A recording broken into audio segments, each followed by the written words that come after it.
तो हाँ जी प्यारे मित्रों, कैसे हैं आप सभी? आई होप कि आप बहुत अच्छे होंगे, अच्छे तरीके से पढ़ाई और लिखाई कर रहे होंगे। तो चलिए आज के लेक्चर में हम लोग देखने वाले फिजिक्स का चैप्टर 1 वैद्युत आवेश तथा क्षेत्र नामक चैप्टर से है।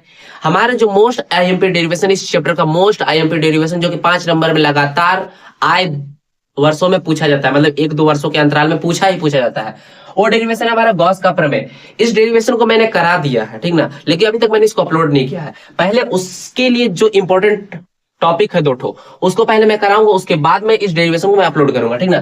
तो देखिए विद्युत फ्लक्स किसे कहते हैं, मात्रक राशि एवं विभव सूत्र लिखना है, ठीक ना। इस प्रकार का अगर क्वेश्चन आएगा 3 नंबर में क्वेश्चन पूछेगा, ठीक ना। एक आध 2 बार आया है, इसको अगर नहीं आएगा, ठीक ना, पेपर में, तो ये सोच के मत पढ़ो कि पेपर में नहीं आएगा हम क्यों पढ़े। लेकिन अगर इसको आप नहीं पढ़ोगे तो आप इसको नहीं समझ पाओगे, गॉस का प्रमेय को, ठीक ना, जो कि मोस्ट आईएमपी डेरिवेशन है 5 नंबर के लिए, ठीक। तो चलिए हम लोग इसको देखते हैं, विद्युत फ्लक्स क्या होता है। विद्युत फ्लक्स आखिर में हम लोग कहते हैं किस चीज को है। तो देखिए विद्युत फ्लक्स को पहला चीज तो हम लोग फाई ई से प्रदर्शित करते हैं। फाई ई, इसको फाई पढ़ते हैं, ठीक ना, फाई ई से प्रदर्शित करते हैं या दर्शाते हैं, आप भी लिख सकते हो ऐसा भी, ठीक।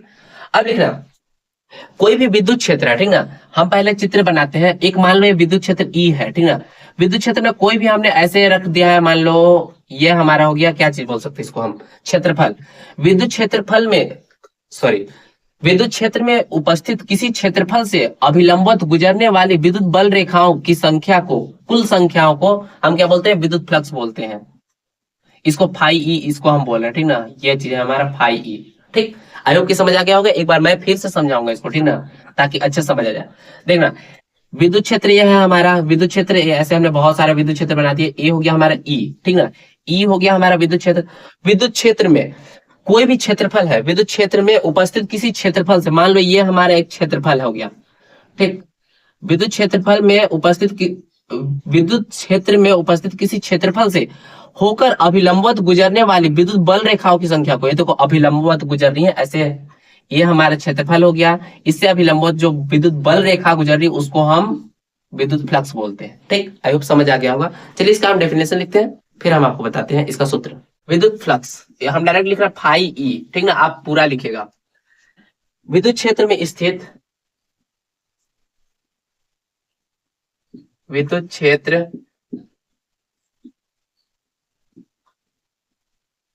स्थित किसी क्षेत्रफल से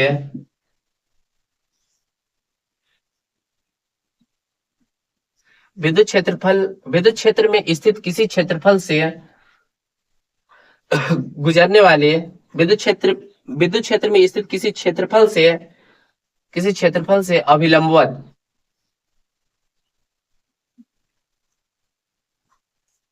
अभिलंबवत गुजरने वाली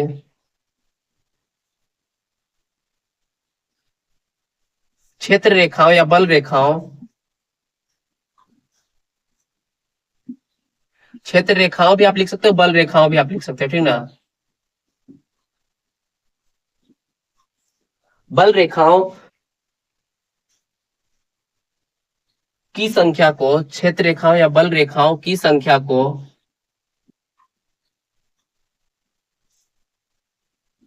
विद्युत फ्लक्स अर्थात फाई ई कहते हैं, विद्युत फ्लक्स, ठीक ना।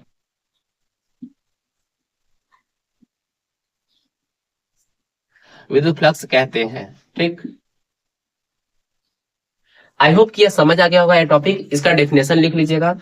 3 नंबर में पूछेगा, 2 नंबर में किसी किसी बोर्ड में पूछ लेगा। जैसे कि देखो यूपी बोर्ड में आता है 2 नंबर का, तो यूपी बोर्ड में पूछेगा। सीजी बोर्ड में इस बार हट गया, ठीक ना, सीजी बोर्ड में 3 नंबर के आएंगे।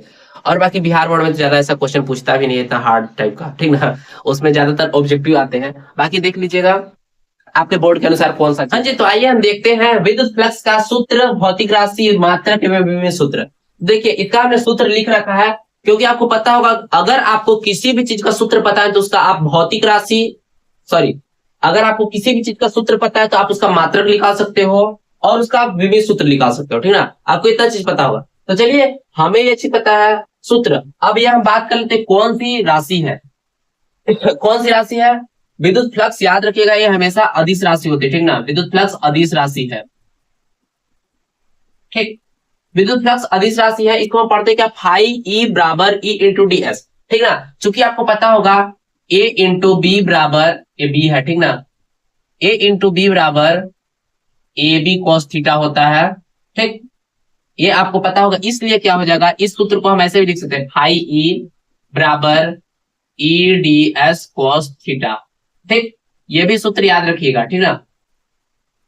अब देखिए, भौतिक राशि हमने बता दिया अदिश राशि होता है। मात्रक इसका क्या होता है, मात्रक हम कैसे निकाल सकते हैं, तो देखिए मात्रक इसको हम निकालने के लिए ई, ई क्या होता है, ई क्या है, विद्युत क्षेत्र की तीव्रता या फिर वैद्युत क्षेत्र है, ठीक ना। वैद्युत क्षेत्र क्या होता है, एफ अपॉन क्यू नॉट, ठीक ना। तो एफ का क्या होता है, न्यूटन अपॉन कुलॉम, ठीक ना, कुलॉम। ठीक, अब डीएस, एस क्या है आपको पता होगा, क्षेत्रफल है, क्योंकि एक समान बोलो या फिर विद्युत क्षेत्र बोलो, विद्युत क्षेत्र ई था, उसमें एक हमने पृष्ठ रखा था, एक हमने क्षेत्रफल रखा था, उस क्षेत्रफल से हमने विद्युत बल रेखाओं या विद्युत क्षेत्र रेखाओं को गुजारा था, उसी को हमने विद्युत फ्लक्स बोल दिया था। अब देखो अभिलंबवत गुजारा था, ध्यान देना, अभिलंबवत हमने गुजारा 90 डिग्री को, 90 डिग्री पर जब हमने गुजारा तो अभिलंबवत, तो इसको हमने फाई ई बोल दिया, ठीक ना, विद्युत फ्लक्स ये हमारा हो गया। तो ये चीज जो है ना हमारा ए हो गया ई, और ये हो गया हमारे एस, ए हो गया हमारा क्षेत्रफल। अब ये तो पूरा क्षेत्रफल है, ठीक ना, यस ये जो है पूरा क्षेत्रफल है, इस चीज को हमने पूरा क्षेत्रफल बोला, लेकिन हमने डीएस यहाँ लिखा, ध्यान देना, यहाँ पास हमने डीएस लिखा है। डीएस हमने क्यों लिखा है, क्योंकि हम अल्प क्षेत्र से गुजार रहे हैं, उसे गुजरने के लिए जितनी भी विद्युत बल रेखाएं हैं या विद्युत क्षेत्र रेखाएं हैं उनको हम विद्युत फ्लक्स बोलते हैं, ठीक है। तो देखना, ये हमारा हो गया ई बराबर एन अपॉन सी, इसको हम लिखते हैं एन अपॉन सी इंटू हमारा क्या है यहाँ पास एस, क्षेत्रफल का क्या होता है, मीटर स्क्वायर, ठीक ना, मीटर स्क्वायर, तो हो जाएगा न्यूटन मीटर स्क्वायर प्रति कूलम, इसको आप ऐसे लिख रहे हैं, न्यूटन मीटर स्क्वायर प्रति कूलम। ठीक, ये हो गया आपका मात्रक, इसको आप ऐसे भी लिख सकते हो, ऐसा कुछ नहीं है, न्यूटन मीटर स्क्वायर प्रति कूलम, ये भी सही है। ठीक, ये हो गए हमारे मात्रक, ठीक ना। अब देखते हैं हमारा विमीय सूत्र क्या बनता है, और विमीय सूत्र क्या, विमीय सूत्र क्या होता है, विद्युत फ्लक्स का, ठीक ना। आपको पता होगा विद्युत फ्लक्स में तीन चीजें हैं, बल क्षेत्रफल आवेश, ये तीन चीजें हैं, देख सकते हो आप यहाँ पास, बल का मात्रक न्यूटन, मीटर स्क्वायर क्षेत्रफल का मात्रक, कूलम आवेश का मात्रक, ये तीन चीजें हैं, तीनों चीज को लेकर हम विमीय सूत्र बनाएंगे, किस चीज का, विद्युत फ्लक्स का, ठीक ना। अब देखिए बल का मात्रक होता है M L T minus two, M L T minus का 2 होता है, और क्षेत्रफल है हमारा एल का पावर 2, तो ये हो जाएगा हमारा एल का पावर 2, जैसे है मैं बस वैसे ही लिख रहा हूँ, सिस्टमेटिक आपको लिख के बताऊंगा, ठीक ना। और हमारा बटे में क्या है, कूलम, कूलम का हमारा होता है ए इंटू टी, ठीक। अब इसको हम प्रॉपर लिखेंगे तो हमारा हो जाएगा एम एल की पावर 2 एक 3, एल की पावर 3, टी की पावर -2 है, एक नीचे से ऊपर गया माइनस का 3, एम एल की पावर 3, टी का पावर -3, ए की पावर नीचे से ऊपर गया -1, ये हो गया हमारा विमीय सूत्र, ठीक ना। ये इंपॉर्टेंट है, देखो एक नंबर का भी क्वेश्चन इस चैप्टर से पूछेगा, एमसीक्यू या फिर वीएसए, तो उसमें पूछ लेगा। और यदि आपको विमीय सूत्र निकालना नहीं आता है, विमीय सूत्र निकालना अगर आपको नहीं आता, तो मैं बार बार बोल रहा हूँ, मैंने इसको 10 से 12 मिनट के सेशन मैंने इसको कंप्लीट सिखाया, एकदम बेसिक से एडवांस तक आप किसी भी चीज का विमीय सूत्र निकाल सकते हो, बाकी उसको जाकर देखना ना भूलिएगा। और इसकी 2 स्थितियां हैं, जल्दी ही आएंगी दोनों स्थितियां, लेकिन उससे पहले आप गॉस का प्रमेय को देख लीजिएगा, इसके जस्ट अपलोड होने के बाद गॉस का प्रमेय हमारा जल्दी आ जाएगा, जैसे आज ही अपलोड हुआ तो कल गॉस का प्रमेय आ जाएगा, ठीक है। तो मिलेंगे नेक्स्ट लेक्चर में, तब तक के लिए जय हिंद जय भारत।